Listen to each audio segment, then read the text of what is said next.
দর্শক, চীনে ভারত, চীন এবং রাশিয়ার এক মঞ্চে ওঠা, তিন নেতার এক মঞ্চে ওঠার যে ঘটনা নিয়ে বিশ্বে এত আলোচনা হচ্ছে এবং সেটা হওয়া সত্ত্বেও আমেরিকার মাথা না নোয়ানো ভারত বিষয়ে যে খবরগুলো আমরা পাচ্ছিলাম, হঠাৎ করেই ডোনাল্ড ট্রাম্প প্রশাসনের ইউটার্ন আমরা লক্ষ্য করছে।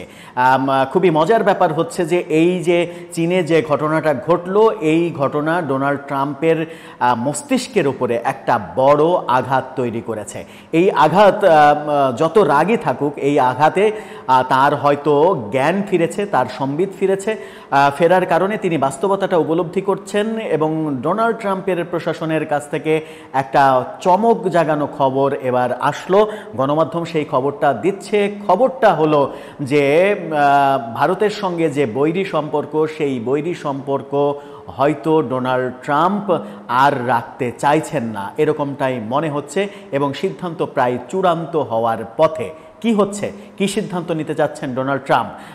চীন এবং রাশিয়ার সঙ্গে সম্পর্ক অনেক বড় ধাক্কা দিল ডোনাল্ড ট্রাম্পকে, সেটাই এবার বোধহয় প্রমাণিত হতে চলেছে। কি অবস্থান ডোনাল্ড ট্রাম্পের একটু জানার চেষ্টা করবে এই ভিডিওতে। থাকবেন পলিটিক্স টিভির নিয়মিত আয়োজনে।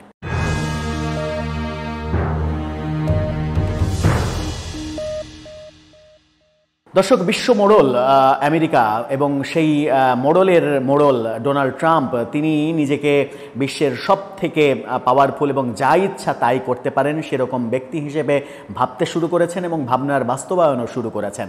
ইচ্ছামতো শুল্ক আরোপ বিভিন্ন দেশের উপরে এবং সেই শুল্ক আরোপ করে নিজের মতো করে বাণিজ্য বাগিয়ে নেওয়ার যে প্ল্যান, সেই প্ল্যান অনেকটাই বাস্তবায়ন করে ফেলেছেন। কিন্তু বুমেরাং হয়েছে ভারতের ব্যাপারে এসে। ভারতের উপরে যে অতিরিক্ত 50% শুল্ক আরোপ করা, চীনের উপরে প্রায় 100% শুল্ক আরোপ করা, এগুলো এখন আমেরিকার জন্য বুমেরাং হয়ে যাচ্ছে। ভারত আমেরিকার সঙ্গে কোনো ধরনের সমঝোতা না করে চীনের সঙ্গে বন্ধুত্ব তৈরি করেছে, রাশিয়ার সঙ্গে বন্ধুত্বটাকে আরও গাঢ় করেছে এবং রাশিয়ার কাছ থেকে তেল কেনার ব্যাপারে কোনো ধরনের নমনীয় অবস্থান দেখায়নি। চীনে সম্প্রতি তিন নেতার এক মঞ্চে ওঠা এবং এই যে দহরম মহরম সম্পর্ক, সেই সম্পর্ক ডোনাল্ড ট্রাম্প প্রশাসনকে কাঁপিয়ে দিয়েছে। সেখান থেকে এবার নতুন সিদ্ধান্ত এলো। সিদ্ধান্তর ব্যাপারে সময় টিভি অনলাইন তারা যেটা জানাচ্ছে, তাদের শিরোনামটা আপনারা দেখে নিতে পারেন।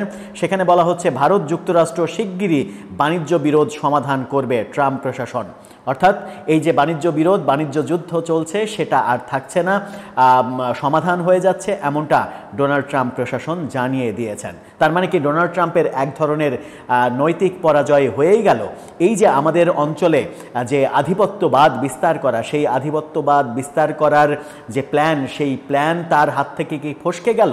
ভারতকে হাতে না রাখতে পারা তার জন্য কি অনেক বড় ক্ষতির কারণ হচ্ছে? কি বলছে তারা, একটু জেনে নেওয়া যাক। ভারতের সঙ্গে বাণিজ্য বিরোধ দ্রুত সমাধানের আশা করছে মার্কিন প্রেসিডেন্ট ডোনাল্ড ট্রাম্প প্রশাসন। মার্কিন ট্রেজারি সেক্রেটারি স্কট বেসেন্ট দাবি করেছেন, বিশ্বের দুই মহান দেশ নিজেরাই এর সমাধান করবে। অর্থাৎ ভারতকেও মহান দেশ হিসেবে আখ্যা দিচ্ছে ট্রাম্প প্রশাসন। তার মানে বুঝতে হবে যে টনকটা কত বড় আকারে নড়েছে তাদের। তবে বেসেন্ট মার্কিন শুল্ক সত্ত্বেও নয়াদিল্লির রাশিয়ান তেল ক্রয় অব্যাহত রাখার সমালোচনাও করেছেন। যে শুল্ক আরোপ সত্ত্বেও যে দিল্লি রাশিয়ার সঙ্গে তেল কেনার সিদ্ধান্ত থেকে সরে আসেনি, এটার আবার সমালোচনা করেছেন। সমালোচনা করে লাভ নেই, কারণ যখন যুক্তরাষ্ট্র ভাবতে শুরু করেছে তারাই একমাত্র পরাশক্তি, তখন অন্য শক্তিগুলো নিজেদেরকে ছোট ক্ষুদ্র এভাবে তো মেনে নেবে না। সবাই তো আর বাংলাদেশের মতো নয় যে বাণিজ্য নির্ভরতার কারণে নতজানু কূটনীতি পোষণ করবে এবং যা বলবে তাই শুনে নেবে, যেভাবে চাইবে মানে বেশি টাকা দিয়ে গম আমদানি করবে, মানে বিমানের বোয়িংয়ের গ্রহণযোগ্যতা বিশ্বে কমে গেলেও বোয়িং কেনার সিদ্ধান্ত নিয়ে ফেলবে। এরকম সিদ্ধান্ত তো আর সব দেশ নেবে না, বিশেষ করে ভারত, চীনের মতো দেশটা নেবে না। সুতরাং এই জায়গায় এসে একটা বড় ধাক্কা খেলো ডোনাল্ড ট্রাম্প প্রশাসন। সেখানে বলা হচ্ছে যে ভারত রাশিয়ার এই বাণিজ্য ইউক্রেনে মস্কোর আক্রমণকে উস্কে দিচ্ছে, মানে রাশিয়া ইউক্রেন যে যুদ্ধ চলছে সেটাকে উস্কে দিচ্ছে, এমনটা তিনি বলেছেন। ফক্স বিজনেসের সাথে কথা বলার সময় তিনি চীনে সাংহাই সহযোগিতা সংস্থা SCO শীর্ষ সম্মেলনে প্রধানমন্ত্রী নরেন্দ্র মোদীর রাশিয়ার প্রেসিডেন্ট ভ্লাদিমির পুতিন এবং চীনা প্রেসিডেন্ট শি জিনপিংয়ের সাথে বৈঠকের তাৎপর্যকেও খাটো করার চেষ্টা করেছেন। মানে মাথা নষ্ট হয়ে গেছে আসলে। বেসেন্ট বলেছেন, আমি মনে করি দিন শেষে ভারত বিশ্বের সবচেয়ে জনবহুল গণতন্ত্র।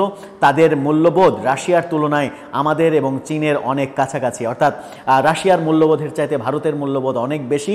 এটা বলে ভারতকে একটু পাম দেওয়ারও চেষ্টা করেছেন, কিন্তু শেষ পর্যন্ত এটা বলেছেন যে এই বিরোধ থাকছে না। ট্রাম্প প্রশাসনের এই কর্মকর্তা আরও স্বীকার করেছেন যে মার্কিন প্রেসিডেন্ট ডোনাল্ড ট্রাম্পের ভারতের উপর 50% শাস্তিমূলক শুল্ক আরোপের পেছনে ভারতের রাশিয়ার অপরিশোধিত তেল কেনাই একমাত্র কারণ ছিল না। তার মানে ওইটা যে কারণ ছিল সেটা স্বীকার করেছেন, বলেছেন যে এটাই একমাত্র কারণ ছিল না। এশিয়ার দেশগুলোর মধ্যে এই যে সর্বোচ্চ শুল্ক আরোপ করা হয়েছে এটার পেছনে আরও কারণ আছে। আরও কারণ কি? তিনি বলেছেন ধীর গতিতে চলমান ভারত মার্কিন বাণিজ্য আলোচনা হোয়াইট হাউসের শুল্ক বৃদ্ধির পদক্ষেপের পেছনে আরেকটি কারণ ছিল। অর্থাৎ ভারত যে ধীর গতি অবলম্বন করেছে, ভারত যে যুক্তরাষ্ট্রের শর্তগুলো মানেনি, তার কাছে মাথা নত করেনি, সেটাও একটা কারণ ছিল বলে তিনি উল্লেখ করেছেন। এবং তিনি এটাও বলেছেন যে এই যে বাণিজ্যের যে বিরোধ, সেই বিরোধ খুব শিগগিরই আলোচনার মাধ্যমে সমাধান হয়ে যাবে। তার মানে যে অতিরিক্ত শুল্ক, এই অতিরিক্ত শুল্ক আর থাকছে না। তার মানে এটা প্রমাণিত যে চীন, রাশিয়া এবং ভারত যখন এক মঞ্চে উঠেছে তখন সেটা আমেরিকাকে অনেক বড় নাড়া দিয়েছে, সেটা আমেরিকার জন্য অনেক বড় ক্ষতির কারণ। এদিকে আর একটা বিপ্লব ঘটেছে, যেটা সেই শিরোনামটাও আপনারা দেখে নিতে পারেন। সেখানে বলা হচ্ছে যে SCO সম্মেলনের পর এবার এক মঞ্চে চীন, রাশিয়া, ইরান ও উত্তর কোরিয়া। মহাসমারোহ কি চিন্তায়? এটা আনন্দবাজারের খবর। আনন্দবাজার এই খবরটা বলছে যে চীন, ভারত, রাশিয়ার পরে এবার এক মঞ্চে চীন, রাশিয়া, ইরান, উত্তর কোরিয়া, অর্থাৎ ইরান এবং উত্তর কোরিয়াও সংযুক্ত হচ্ছে এই জোটের সঙ্গে, বন্ধুত্বের বন্ধনে আবদ্ধ হচ্ছে। সেটা ডোনাল্ড ট্রাম্পের জন্য আর একটা বড় বার্তা, কারণ ইরান এবং উত্তর কোরিয়া আরও দুইটা পরাশক্তি বিশ্বের। এই ক্ষেত্রে আমার মনে হয় যে ডোনাল্ড ট্রাম্প সর্বোচ্চ ছাড় দিয়ে হলেও আমাদের যে আঞ্চলিক আমাদের এই অঞ্চলের উপরে যে আধিপত্য বিস্তার করা, মধ্যপ্রাচ্যে আধিপত্য বিস্তার করতে গিয়ে ডোনাল্ড ট্রাম্পের অবস্থা কিন্তু খুব একটা ভালো নয়, বেশ নাজুক। মধ্যপ্রাচ্যের দেশগুলোতে আধিপত্য বিস্তার করার এখন উল্টো মানে ব্যাপারগুলো ভোগ করতে হচ্ছে তাদের। এখন যখন আমাদের এই উপমহাদেশের কিংবা এশিয়ার ওপরে আধিপত্য যদি নষ্ট হয়ে যায়, তাহলে সেটা ট্রাম্পের জন্য অনেক বড় ক্ষতির কারণ হবে। কারণ ট্রাম্প যদি চীনের সঙ্গে টেক্কা দিতেই চায়, তাহলে ভারত তাদের জন্য অনেক বড় অস্ত্র, সেই ভারতকেই তারা হারিয়ে ফেলছে। এই আলোচনাগুলো যখন হচ্ছে তখন বাংলাদেশের রাজনীতি কিভাবে প্রভাবিত হবে সেটাও কিন্তু একটা বড় ব্যাপার। বাংলাদেশের রাজনীতিতে আমেরিকার আধিপত্য কি আদৌ থাকবে, নাকি চীন, রাশিয়া, ভারতের আধিপত্য তৈরি হবে নতুন করে? যখন আমরা দেখছি বাংলাদেশের রাজনীতিবিদ, সরকার প্রধান, সরকারের বিভিন্ন কর্মকর্তা, সেনাবাহিনী প্রধান, তারা একের পর এক চীন সফর করেছেন। দর্শক, আপনার কি মনে হয়? আপনার মতামত জানিয়ে লিখতে পারেন আমাদের কমেন্ট বক্সে।